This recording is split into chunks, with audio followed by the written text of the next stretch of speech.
Okay, thank you for tuning into Stampscaping 101. Someone asked me recently about the usage of a couple of the waterfall stamps and what do you do to each side of it? How do you use them? You know, what stamps can you use them with? And I love doing waterfall scenes. I love the idea of kind of the drama of churning water and things that happen kind of, you know, where the falling water meets, you know, the pool or the lake or whatever it's falling into. I loved adding those little effects into it. So I thought I would take an opportunity to do a stamp sketching video where we can show how to utilize those stamps in particular that they asked about, but just in general how to kind of incorporate your waterfall stamps in with other stamps, how to use them in repetition, and kind of just overall how to compose and where to compose your scenes based on kind of the size of pieces you're working in, okay? So here's a couple half-page scenes right here where we're really utilizing some space in here to create that kind of, you know, the pool where that falling water is coming into. It's, you know, this kind of elongated 11-inch, you know, by 4.25 half page format really affords us the ability to do a cascading type of thing with the smaller version of the that existing stamp. This is a half page on cut on a kind of the whatever you call it, the vertical, no, the horizontal aspect of it, okay? These are both half pages right here. But this one's kind of a nice one where, you know, the format, the size format, allows us, you know, some extra space in here for the little pool and for sky if we want to or whatnot, or just anything out here in the background. This one would be kind of nice with a deer back there against a full moon or something like that. And I did, you know, the size pieces that I typically work in, which are quarter-size pages, but this is just a really full composition using a ton of the different waterfalls. It's using 3 of them, including a couple of the very large ones, but I'll show you how to incorporate those all in with each other with the use of your filler stamps. I think I use the ledge right here quite a bit on that one. I should put some extra trees up here. But here's another one right here using that same Cascading Falls and side falls used here, but instead I used the Cascading Falls here and the side falls to the right of it that way. But you can really see how you can incorporate all these different stamps in with one another, you know, just in various ways. You can just keep it going forever. And here's this fall stamp here in the distance right here. The Gushing Falls one, kind of more as a singular type of falling water statement within this composition right here. Not using any other waterfalls, but just using it as a kind of a, I don't know, in this type of scene like this, it would probably be the focal point of the scene, you know, unless I put in like a little canoer or something like that, or a kayaker down here, then. But I think the eye would kind of gravitate towards, you know, falling water, no matter what we, you know, else we put in here. It would definitely be one of the focal points. And that's why kind of waterfall imagery can be really dramatic within a given scene. If there's any kind of waterfall feature in any kind of national park, it's always one of those destination points within the park. So anyways, just some different stamp sketches and how to utilize these types of images. And again, how to blend it in with their sibling imagery and where to place it, and, you know, within a given space based on what type of imagery and what type of spaces within the scene at the base of the falls do you want to kind of create. So, and then, of course, how to blend it in. And this is just the stamp sketching portion of it. As I mentioned in this video, I'll finish off some of these scenes and you'll see the incorporation and kind of the blending and continuity come out much stronger, in addition to the lighting scheme that we can establish with such a kind of a dramatic setting, such as anything with moving water in it like that. So anyways, if you watched the video, I hope you enjoyed it. Thanks as always for tuning into the channel. Okay, let's take a look at some waterfall stamps here today. Waterfalls and moving water in general tend to be something that people are drawn to. The ocean, you know, it might look very calm at times, but there's different currents and things like that out there. Rivers, creeks, etc. We all love water and are drawn to that. And potentially the more kind of, majestic a large fall is, it can be even that much more dramatic and, I don't know, it calls to us, any type of waterfall out in a national park tends to be one of those, big sightseeing points within that given location. And that can be said for a stamped scene as well. So we'll talk about how to utilize these different types of images that we have in the Stampscapes line. I haven't drawn a new waterfall in quite some time, but I certainly do like using them. And I don't know, I was thinking the other day I'd like to do, I think, another 8.5 by 11 scene sometime utilizing several of these different types of images, because I really love what you can do at the base of the waterfall with different types of effects and things like the bleed-proof white and kind of a splatter painting technique and whatnot. I love using pigment inks and so on and so forth. Okay, so let's talk about just in general how to utilize all of this different imagery by themselves or in conjunction with other types of waterfalls or just in conjunction with other types of filler stamps, okay? So, I had a question about, I think it was these three designs. Yeah, it wasn't with one of those, but they talked about the side falls and the Gushing Falls, I think, small, and there's different ways you can use them. Okay, now the ways that I'll show you here are not the only ways either, so I don't know. The possibilities are always going to be endless when you talk about the seamless aspect of Stampscapes. I mean, I've drawn these to be used with other types of images from other companies, to be used individually with sibling designs in just an unlimited variation as far as the layout and the kind of the arrangement of these things. They could be stacked on top of one another, they can be placed side by side, etc. Okay?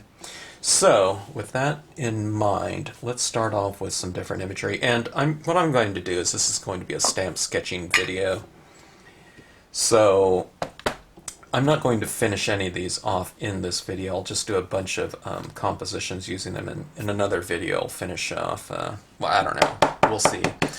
But I'm going to keep it really simple. Now, like on images like this, we could do rocks and gray, variations of gray. We could do our water blue and our trees green by coloring it in and then stamping it out. I'm not going to do any of that. We're just going to talk about the placement of imagery and how things can be incorporated in with one another on different size pieces of paper too. And we'll talk about that as far as your location of your different imagery. Okay, so this one's the side falls large, okay? And this one really pairs up well with Cascading Falls, okay? Now, if we're talking about this size of stamp on this size of paper, quarter size right here, 4 1/4 by 5 1/2, we're not talking about being able to utilize these in their entirety, especially if they're grouped together, okay? So, I'm going to leave space in here for the sibling stamp. Okay, now I didn't use too much of that. Okay, I used probably about, I don't know, maybe a half of it right here. Okay? Now, this is one of those few times in Stampscapes where masking is needed, but your masking kind of tedium is going to be really at a minimum, okay? I'm just going to mask it off about like so, okay? have some of your image showing. Okay, now I'm going to stamp this Cascading Falls right next to it. I could do it high and make it look like it's farther back in the distance. I could stamp it lower to make it look, you know, at the same distance as this one. I won't be using this whole stamp, but I am going to ink it up in its entirety because I would like to be able to kind of decide where I want it to go in the moment. I can stamp it, like I said, a little bit higher up, a little bit lower, wherever I want it to go. I'll stamp this one up a little bit higher maybe, just to kind of change the distance a little bit. The higher up you go, the farther back in the distance it's going to represent. And that's generally going to be the rule, or the concept, I should say, with landscape stamping.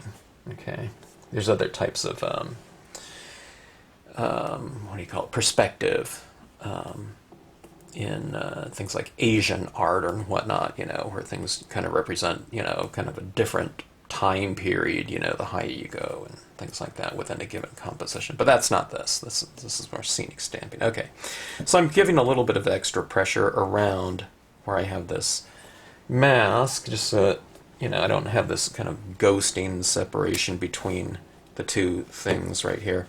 Okay, so we have those two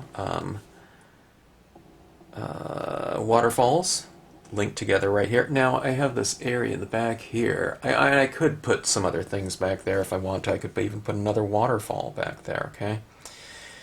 And I could put it over here, okay? See, like this in the background, so it's like this, you know, forever kind of cascading kind of grouping of imagery. Let's do that because someone asked me about this in conjunction with these. What do you put on the side of it, okay? So let's do that.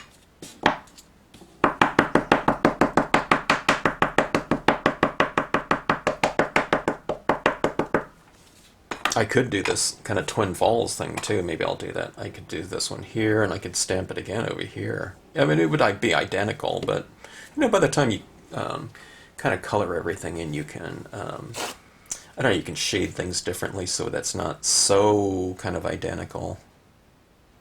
Okay, now like I said, this one can go wherever you want it to go in here. Maybe I'll put it.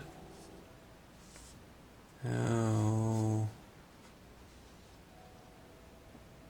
Right here, maybe? You can put it really wherever you want. Okay, so again, just kind of masking off just in general. Let's go like so that I have to kind of merge it on the sides here. Now I'm not leaving a lot of room down here for my lake or water or whatever. Okay, now see, that's kind of just ending right there. So what I'll do is I'll mask this off. Now one of the things that works really well is like the ledge right here to each side of it, okay? Kind of continuing that ridge line, you know, up there around that rock structure, okay? And just with the ledge you don't need to mask off at all. You know, this rock over here, just bring it in there and overlap it by about 1/8 inch to maybe 1/4 inch. So there's a, you know, like that to that or so. Have quite a bit of it overlapping.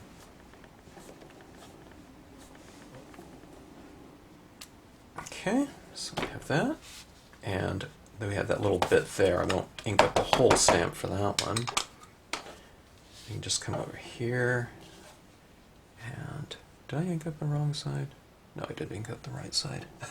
Sometimes I think, okay, I need to use this little bit of it, and I ink up the wrong side. Okay, and again, overlap into the Gushing Falls. Okay, so we have that right there.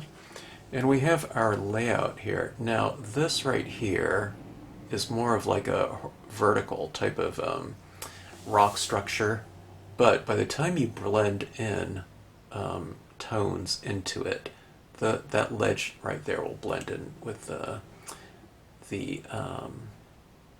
the two stamps will blend in together just fine.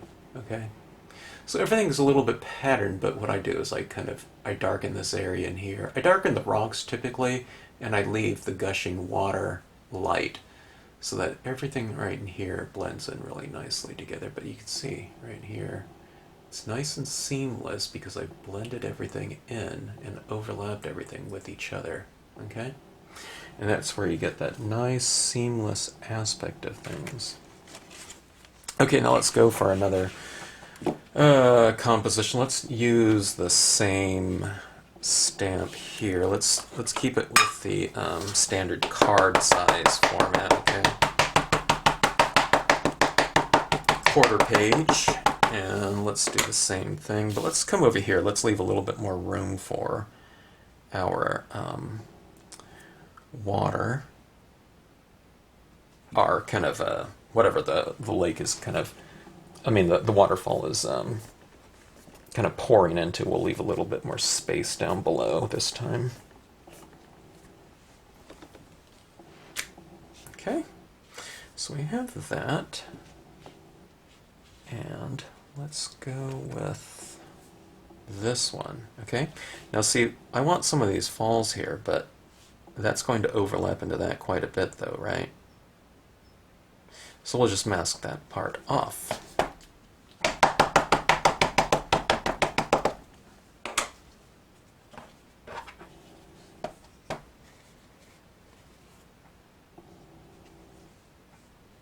Okay, and we'll just match it up, roughly about the same height. Okay, and we'll just come in like that.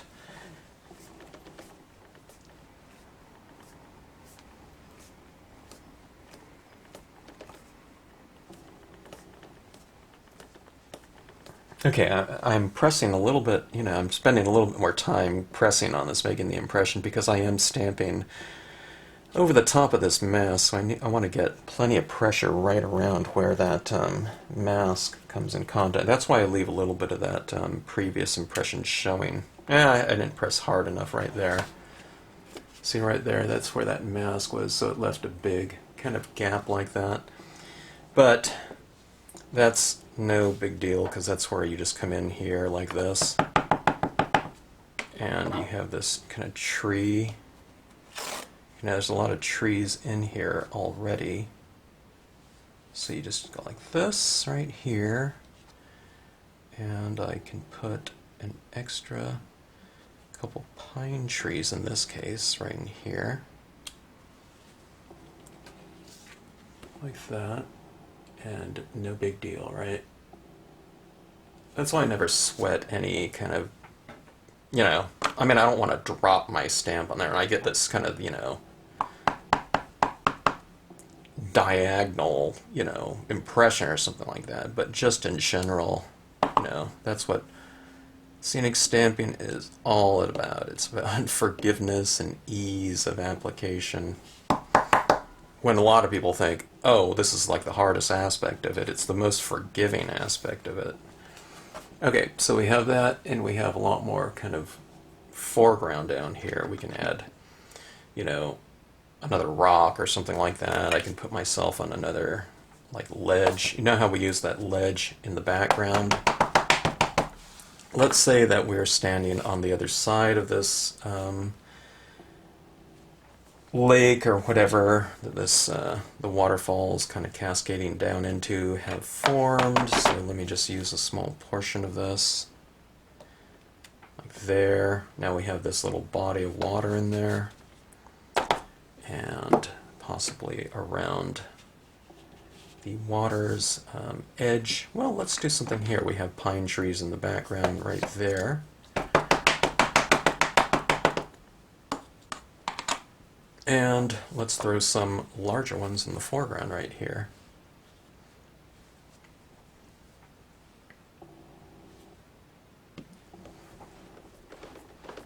I'm kind of masking off some of this ledge, so some of these trees might be on the other side of the ledge, and I can use these pine trees again.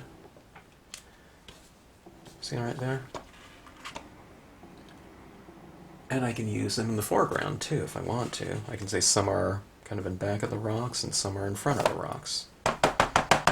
So we went in back of the rocks there, and you can come here and say these ones are in front of the rocks, and just kind of give the scene some overall dimension and, I don't know, whatever, depth of field. Not really depth of field, but just depth in general.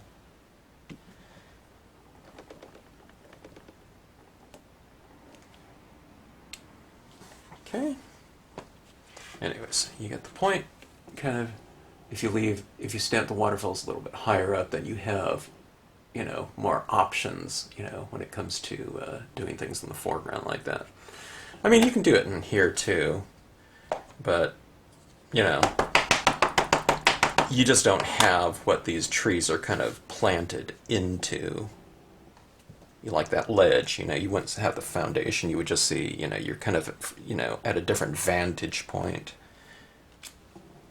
But let's do this right here. Now, if I was doing this scene in its entirety and coloring it in, I would probably wait to stamp my foreground imagery like this, just so it's nice and crisp and dark in the end result. But since we're just doing stamp sketches, I mean, I would have time for this to dry and I can stamp it out right now. There's a little bit of room up here for some sky. Wouldn't be kind of interesting to have kind of like a moon rising back in here and have this water kind of illuminated in the moonlight? It would be really nice.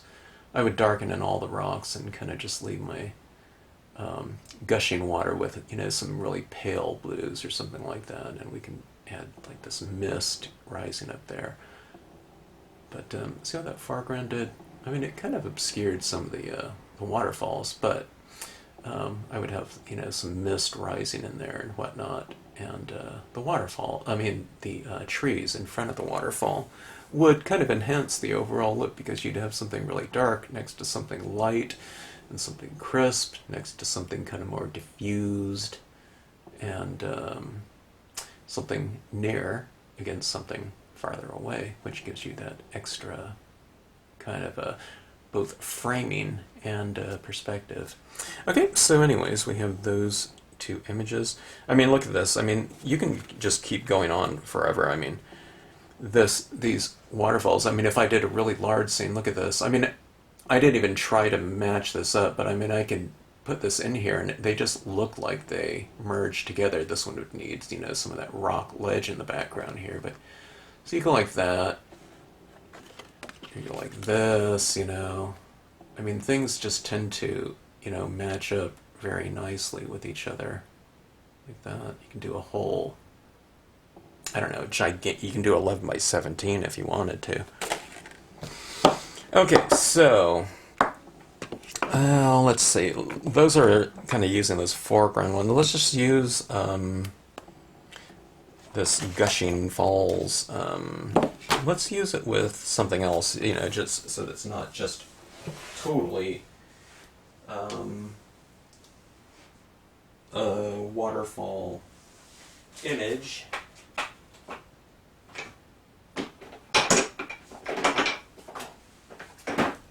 Okay, let's go with, you know, one of the kind of foundational types of images. Let's go with Lakeside Cove. This one happens to be Lakeside Cove Small. Or just Lakeside Cove. The other one's Lakeside Cove Large. Okay. So let's add something like this. Let me see. I'll do it like, I might do it a little bit higher, like so.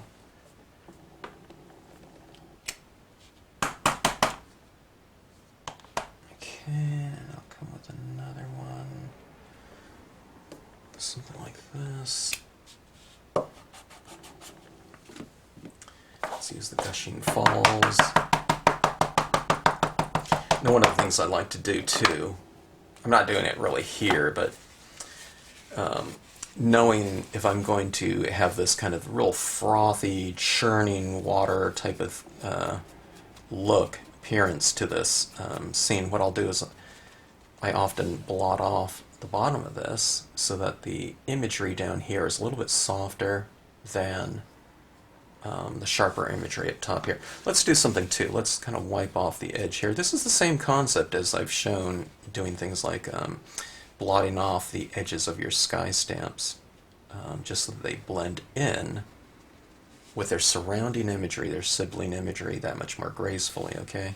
So it gives you a little bit of a head start. So let me throw this right over here. I'll say this waterfall is kind of back here in the distance.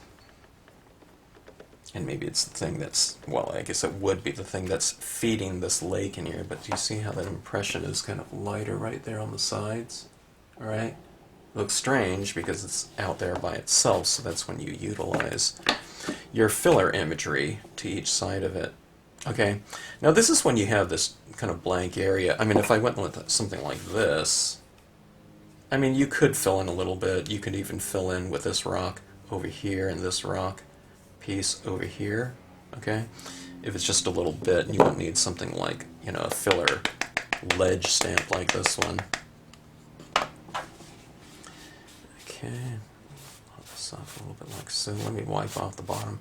I did that video on utilizing your different impression values to represent distance, okay? So if I'm wiping off the bottom of that one, this is a little tweak. It's not really about the waterfalls in general, but if you kind of wipe off the bottom of this, it'll kind of blend in up top there.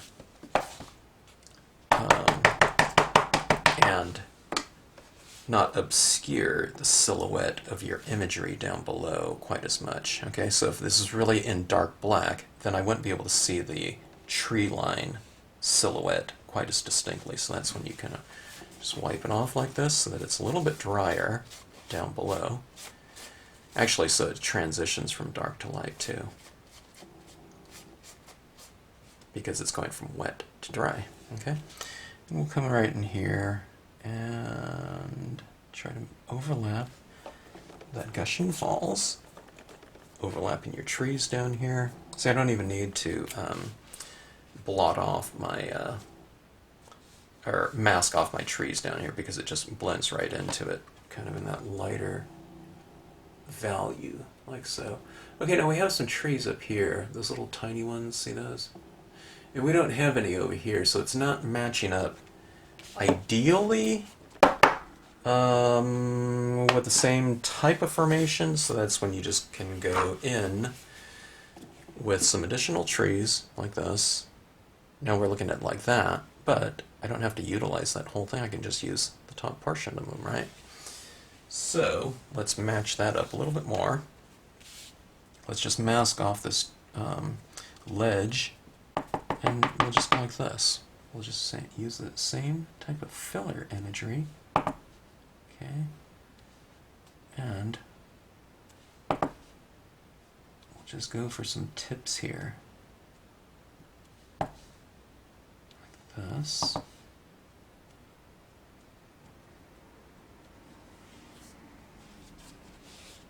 Okay. And do it on the other side as well.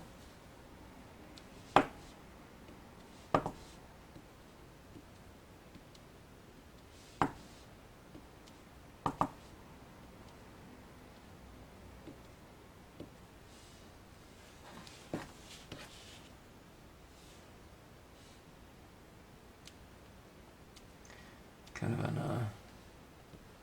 I watch a lot of outdoor types of nature shows and whatnot, but one of the things that came up for me was on the, I don't know, kind of recommended viewing was some waterfall accidents. It's where people are kind of jumping the,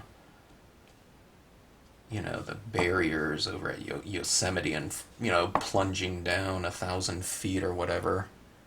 Never a really good idea to do that. People don't understand kind of the power of running water. Okay, so I've put some trees all over this right here, just in the foreground as well. Put some on the ledge here, kind of giving it a little bit more dimension to match it up with that. But anyways, I mean, this is a little bit too symmetrical, so I mean, you know, I have that opening in there, so that would represent a little bit of distance. But this is where I'd put, you know, streaks of gray and black in there, you know, for the, or blue for the water in here. Okay, so, I don't know. Here, let's do that a little bit, because it's looking a little bit kind of bare without it, so you'll see what I mean. But now this is the water pattern. Now a lot of times what I do is if my water is going to be blue, I'm not going to be stamping it in black right here, but just for the sake of this stamp sketch video, okay, I'll just do it in black. I'll just keep everything grayscale, just, you know, so I can kind of move along and show, you know, talk about the incorporation. But when you're doing something like this, texture stamps, I like to do, now on my scenes I usually like to keep things a little bit darker on the perimeters, and as it moves in, it's lighter. So I do the same thing with those texture stamps, and those can end up being kind of part of the lighting scheme. Okay, so the more you stamp something out, the lighter it gets, because it's drier on here. And when it gets drier, I stamp those impressions in the middle here. Okay, so you can kind of see just my general concept right here, I hope, in terms of the lighting scheme. You can kind of give yourself a little bit of a head start with your lighting scheme too, okay? It's a little bit choppy, yeah, but I haven't blended in any colors into this yet, right? So we'd have something like this, okay? And of course we have a lot of trees in the background. We have the trees in the, you know, mid-ground, trees in the background. And why don't we do something with trees in the foreground, okay? So we'll go small, kind of medium in this case, and we'll have large. Now, you wouldn't think that that can actually go in a scene like this. We have all this other thing, all these other things in there, right? But you just kind of come down here, just like we used, I don't know, like 1/8 of an inch off the top of this very small tree. Well, we don't have to use this whole tree in here. Let's go and use about half of it, or so.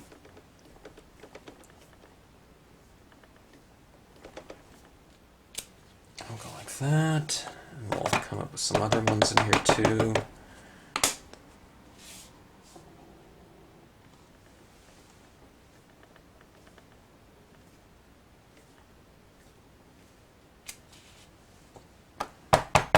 I just use, why don't I just use this one over here?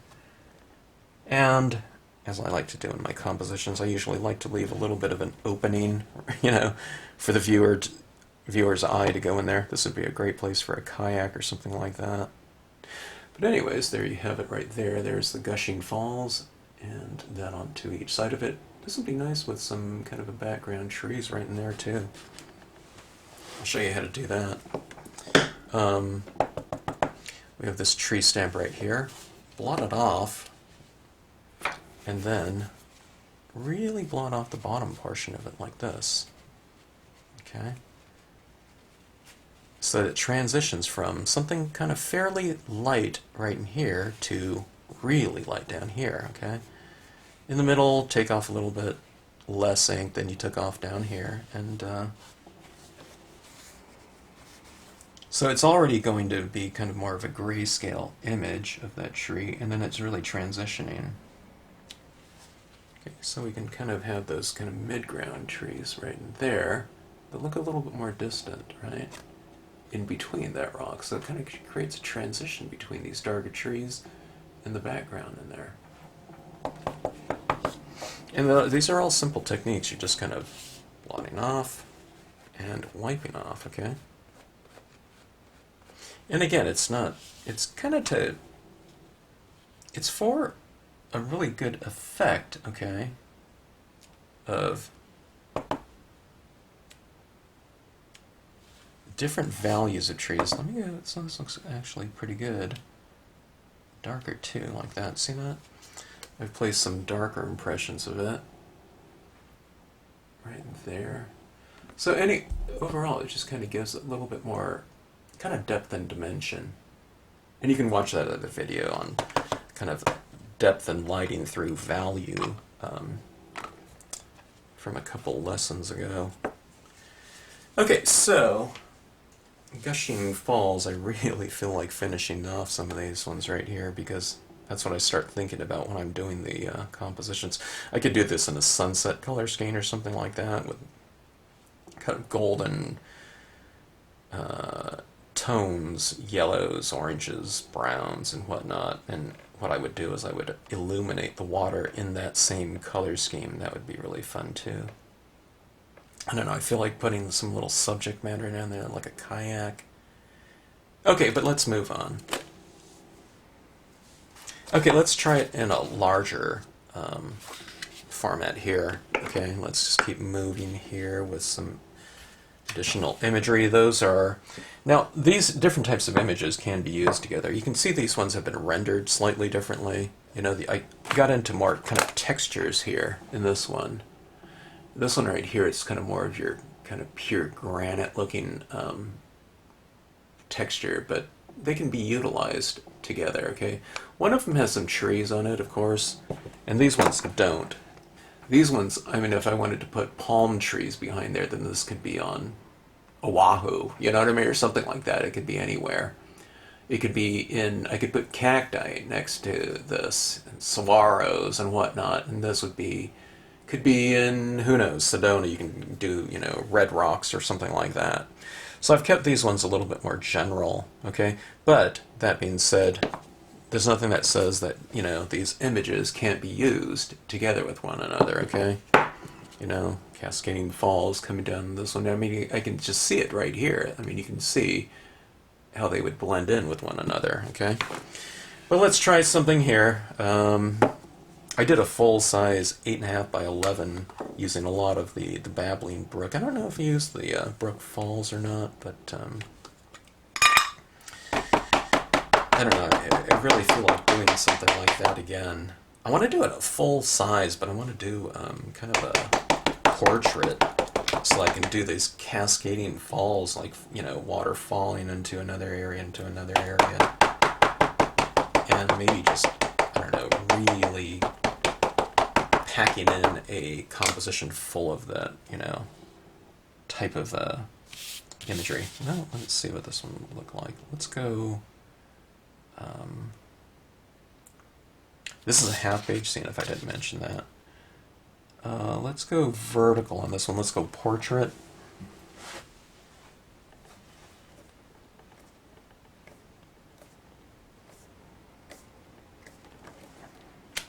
Okay. And this one can go up here. It can go over here. You know what I mean? It's where, I mean, it could go down here. If it goes right down here, it's kind of more on the, you know, closer to us. If I go up like that, then it's kind of more cascading. There's another pool in there. I'm not sure where I want it to go. Maybe I'll put it like that or something. Or do I want to go here? Then I can use another impression of it up there. I don't think I've ever done that before. Let me do that on this one.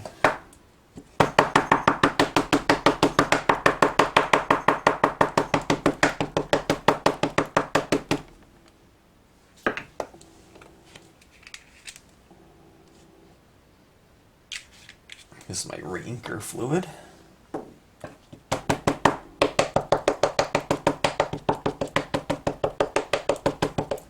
Okay, let's come over here like about like so. I just kind of match them up just in general.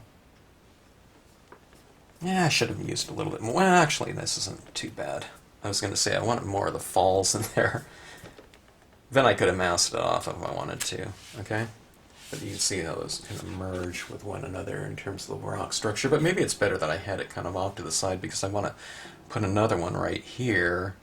And if it looks, you know what I mean, it's going to look exactly the same because it is the same stamp. But maybe if I utilize that portion, then it's not really quite so obvious. Okay. All right, let's see this one right here.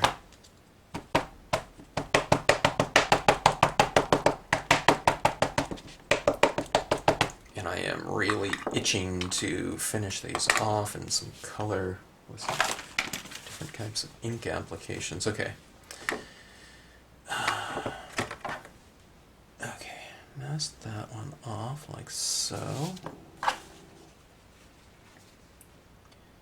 that's about my mask right there. Can you see that? I have some of that showing. My desk really gets cluttered during these stamp sketch videos. Okay, let's go about like so. So this is farther off in the distance. There's probably some pool down here, and it's kind of coming out. And then these ones down here on the lower end are, you know, the next tier, I guess, of falls. Okay, now this one right here, I'm stamping over kind of two paper towels on top of one another.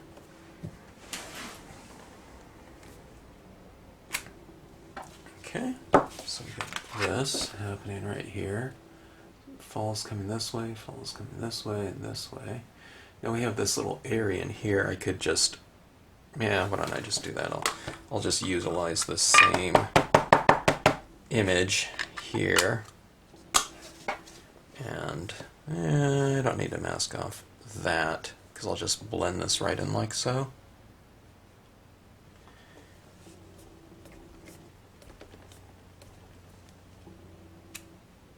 Okay, like that. And we have this area right here, and I'll just utilize this portion of it.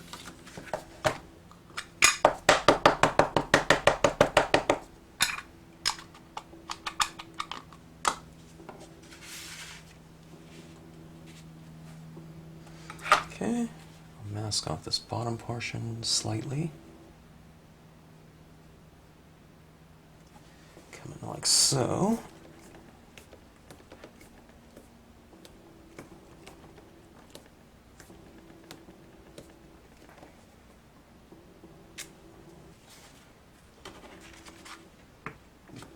Okay.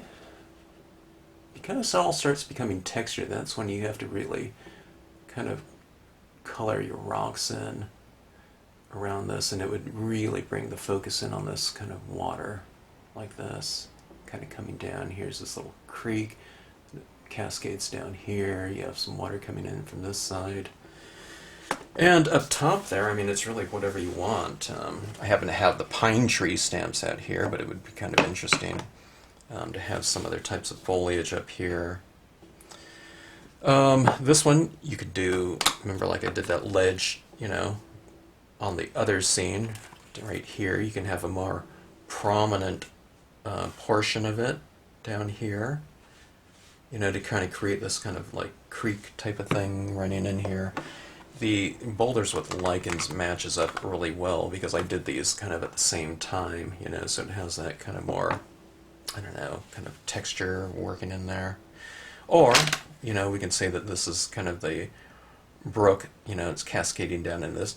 This could be, now at this point in time, I mean, this could be, you know, a 50-foot high waterfall or something like that. Or, if I put some ferns growing in here, then this could be a really intimate pool where this, you know, from top to bottom is 12 inches tall. It's just whatever kind of, you know, perspective we want to put on it. Or you can just leave it kind of up to the interpretation of the individual by not adding in any kind of foliage with that. So, see, if I put this grass right in back in here, like that, these reeds, like that, you know, there's no reeds that are going to be, you know, like that, 30 feet tall or something like that. So, you know, just by the perspective of it, it would change the kind of scale of everything. If I put it down here, it's still kind of undetermined because, you know, it could be any size. So that's one thing about not having, you know, kind of like pine trees like on this, you know. If I didn't have those pine trees, or if you just don't color them in, then this could be, you know, a 1 foot tall waterfall or something like, or I don't know, a few inches tall, if you really wanted to. Okay, so this is some rocks and leaves, just, you know, just switching it up from those pine trees a little bit, okay? Saying that this is kind of more of an intimate, you know, closer type of little pool right here, maybe. That's the rocks and leaves down there. I mean, I could put some of these up there too. And like I said, it would really kind of change the, I don't know, the feel of it, the scale of it. You know, if I put a tiny little person up there, then it would make those falls really large, right? But let's, I don't know, I really like doing these kind of real small, kind of intimate little pools too. So let me mask some of this off right here. And let's utilize this same rocks and leaves stamp. Okay. And let's say that this is kind of a much more, you know, kind of a shallower depth of field in here. And a much more kind of intimate little pool or something like that. Isn't that kind of fun right in there? So we've kind of created this relationship. These, you know, by scale, this foliage is the same size as the near one. So we're saying that we've really closed in the space now. Now that we're, you know, that distant waterfall, we're not looking, you know, at something 50 yards away from us. We're looking at something that's 10 feet away from us or something like that. You know, so that kind of fun like that. Just be fun with a kind of an egret or something like that in the foreground right here. Or some extra foliage like that. Kind of like a little bird sanctuary type of thing. This little bird can be kind of in here, kind of in the water. Okay, but anyways, we're not getting into that right now. See, I kind of get distracted because I want to keep working on this. We could have other types of things up here. Extra foliage might be kind of nice coming in. And, I don't know. I feel like finishing off all these. I really feel like coloring them in, but I won't add in that water texture here. We'll leave it up to the kind of the color scheme that we end up using on this one here. But anyways, I hope you're kind of getting the overall concept of this video. It's about kind of overlapping your imagery. And I mean, I could definitely see where that image right there is the same as that one, but it's really all in what you color something in with, you know, that would give it the kind of the overall cohesion and I guess lighting and I don't know, not really context, but the I don't know what I'm trying to figure. You know, it would give it would the differentiation. Okay, so this rock right here is the same as this one. Okay, but you can differentiate them with the use of tone. Maybe this one's more in shade or whatever, and this one's lighter, whatever. Okay, so you can really vary things around, you know, from your use of repetition. Okay, so that being said, let's get on with the next one here. I think that is pretty good as far as some variation. I'm trying to think of something, if there was another question that was asked. Let's go with something like this. This is really long, right? And let's play around with some Cascading Falls here. So really narrow type of format. It's like turning a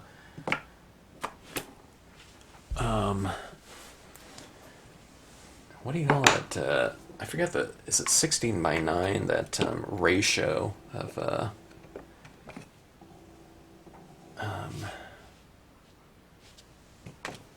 your movie screen, the movie screen format. I forgot what that really super wide Panavision or something like that. I can't remember what that's called, but something like that. But turned on end. Okay.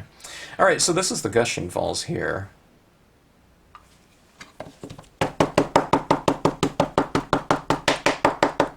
Gushing Falls large.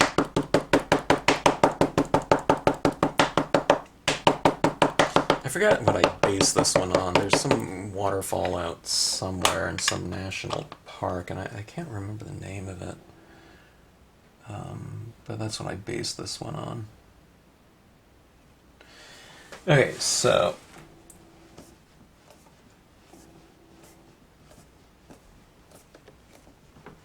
something like that.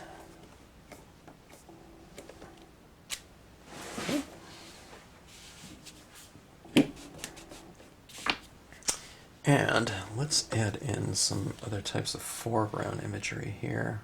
Okay. Now this rock right here, boulders with trees, large, it's not necessarily supposed to be something that's in, you know, in water, but it certainly could be. So let's use this one in my foreground here. We have a lot of space down here for, you know, the foreground kind of a pool. There's probably a term for that, the kind of the body of water that a waterfall goes into. Not an inlet, that's different.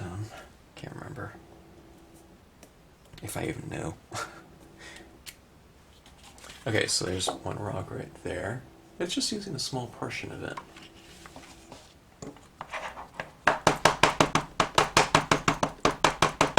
Okay. Oops.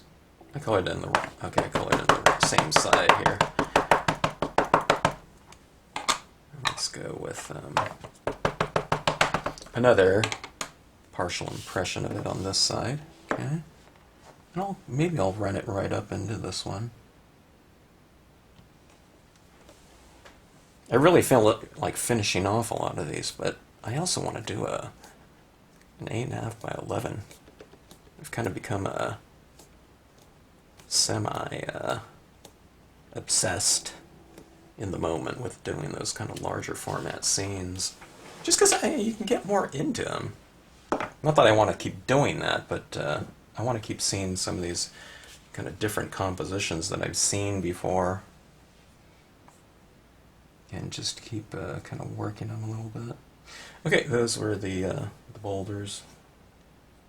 Trees there to each side. It kind of creates a little passage for the viewer's eye to kind of meander into the scene with, and let's create something in the foreground in the spirit of that, you know, the boulders with trees. Let's just take our ledge, instead of doing it this way, which we could do, I'll just stamp it kind of on an angle like so.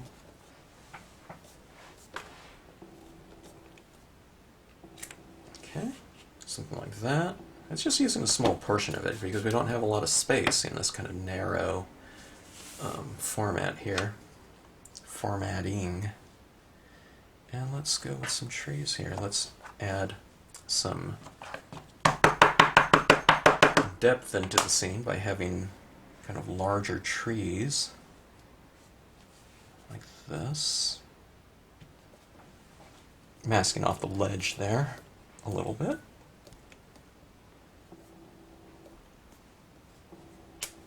Okay, something like that.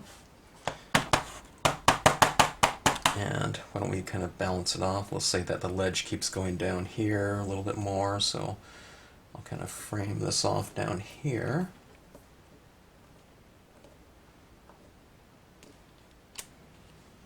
Okay, something like this. I'm not really worried about this little space in here because the edges of my card tend to get darker anyway, so I'm not going to... I mean, I could take, you know, a little bit of that rock and fill it out, but I just know just in general there's going to be a... Typically, when I do it, there's going to be a vignette. Okay, let me utilize this one up here too, okay? Yeah, we'll keep it kind of going on this diagonal like that. I'll kind of offset it a little bit. So let's use scale for the aspect of depth within the scene. We'll come like about like so.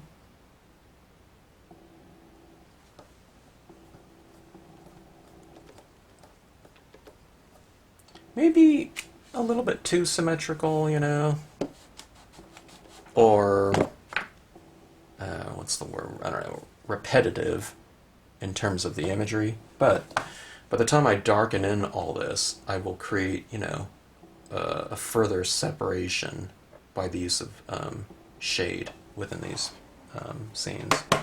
Maybe I'll do a video where I'll just kind of I'll set the kind of the lighting and what, you know, the lighting for all the pieces, and I'll give things, you know, much more of a better continuity between the different images, just with the use of universal tones. And that means just kind of going in there with a couple colors and blending things together, mainly, I don't know, like a gray or something neutral, so that I can still take it into whatever color scheme that I want to. Okay, this is just using the ledge again right here. Alright. And let's just use this. I mean, I do have it in my hand, it's already out, so let's just go like this.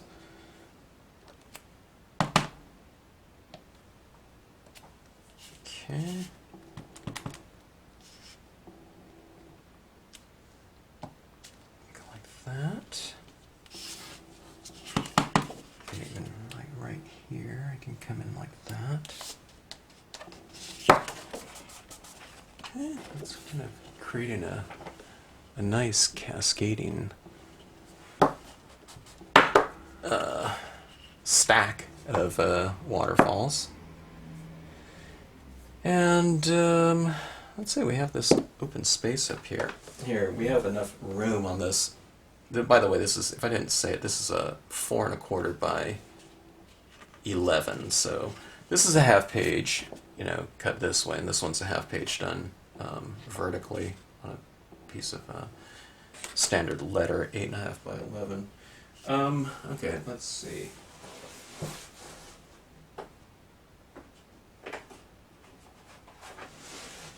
Okay, look at that moon. We could do this moon up here. Like that. You can kind of come over there, and just center it. Maybe I'll just center it. Let's do this in a really dark blue. I'll go with my Prussian blue. It's a really deep navy blue for my moon. I really utilize a lot of blues for my moon scenes, but I encourage you to kind of play around with your lighting. Go for something unconventional. Do a green moon or purple or something like that. Come up with a kind of a different color scheme. When you do that, you can make it look serene or quiet, or, you know, your typical kind of I don't know, aesthetics. You can give those same type of aesthetics, but when you do something kind of in an unconventional color scheme, it tends to look, instead of more, I don't know, realistic, in quotes, you know, to something a little bit more whimsical, like a Disney animated film or something like that. Okay, I don't really need to, okay, and I've blotted this off a little bit like that. And I'll just kind of position it like so. I am coming down into my rocks a little bit, okay? It'll go about like so. Okay, so that's your placement. A lot of people are really kind of, that haven't done scenic stamping before and haven't gotten used to it. That's the thing that they're kind of the most apprehensive of, I think. It's the overlapping of imagery. They've been so careful about their placement of imagery before, and being careful not to stamp something over something else. Whereas in scenic stamping, it's the exact opposite. You want things to blend in with one another in a very seamless manner. So you want overlapping to occur. And then if you get something that you don't like, you can always just kind of blend in, you know, with color. Okay, so there we have it. Wouldn't that be a really cool type of lighting scheme in here, to have the moonlight shining off that water and kind of creating this mist down here, and we have this little inlet. And it'd be the perfect spot for something, you know, a little kayaker or something like that in there. Going out for a midnight stroll in light because someone couldn't sleep or something like that. Okay, so waterfalls, a lot of overlapping, a lot of side-by-side types of incorporation, changing the height of it slightly to create kind of the illusion of depth within the given space. You can stack them, you can blend them in with their sibling imagery, so on and so forth. And I don't know, the compositional aspect of, you know, the usage of these stamps, not just for waterfalls, but with anything, it's really fun. But the drama of the scene, the setting, is going to be really kind of established by the way that you've used tone.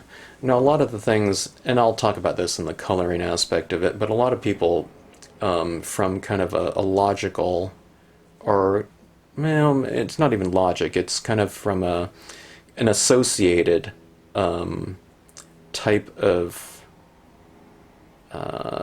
whatever aspect of water, they tend to think things are blue. Okay, so a lot of times people's instinct is to, okay, water is blue, so I'm going to color all that in, so it's a really dark blue in there, right?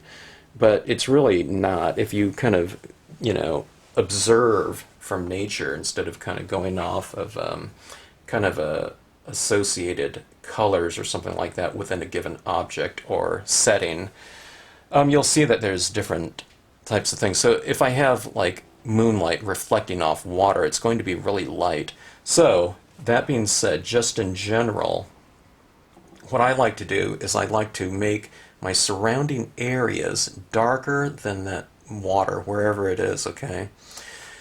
And that's just so that it stands out. Plus, something that's kind of, when you have churning water like that, that motion right there, it tends to turn water into a very reflective type of surface. So any type of lighting within a given space is usually going to be reflected in that light. So whatever colors, I mean, you can make this water blue or something like that, but don't go with like a navy blue. Go with something really pale and build it up into your darker colors if you want to go darker with it. But whatever colors you do end up using in that water, I would make your surrounding area darker than that so that that water stands out, and, you know, so that it ends up being kind of, you know, somewhat the star of the scene. You have the spotlight on it because it's in itself reflecting all of that light, okay?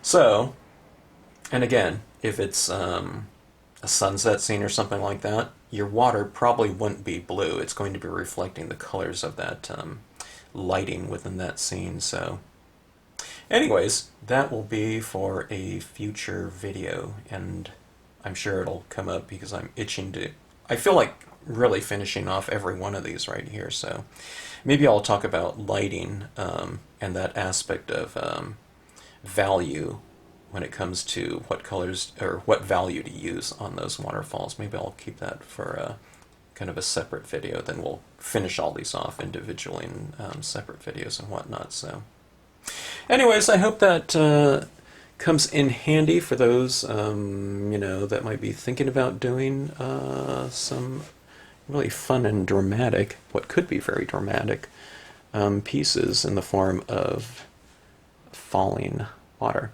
Okay, thanks for watching.